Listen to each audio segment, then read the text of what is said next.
the Mede took over the kingdom of Babylon after King Belshazzar. Darius appointed Daniel lead governor of the whole kingdom. They had to let him know of this new role. Of course, this did not go over well with the other officials. Now Daniel so distinguished himself among the administrators and governors, that the king summoned the former chief named Charles to the palace. Once there, he was instructed by a maid servant to bring Daniel to them.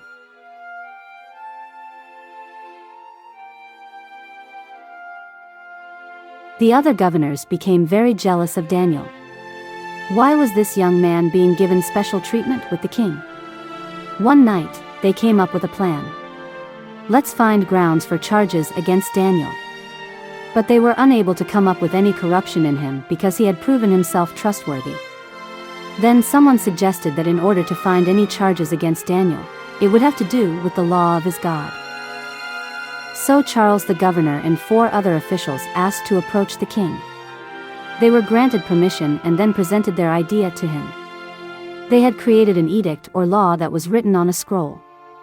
Charles read the scroll and it read, "The king has issued a law that anyone who prays to any god or man during the next 30 days, except the king, shall be thrown in the lion's den." King Darius agreed to sign the decree.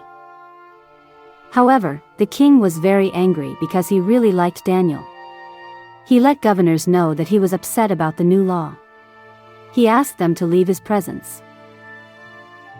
The next day the governor brought the scroll to the palace and the king signed it. The queen was a witness to the signing and she was also sad. She and the king both knew that Daniel served his God. Now when Daniel learned that the decree had been published, he went home to his upstairs room where the windows opened toward Jerusalem. 3 times a day he got down on his knees and prayed, giving thanks to his God, just as he had always done before. Meanwhile, back at the Pride Land where the sleepy-head lions lived, Oliver Owl let them all know that one of them would be needed soon to help protect one of God's faithful servants. Leo Lion happily agreed to the assignment. They too were obedient to God. One night, the governors decided to survey the king's land. As they were walking, they came upon Daniel praying to his God. One of the governors asked Daniel, "Do you disobey the king's law and pray to your God and not the king?" Daniel admitted to praying to his God.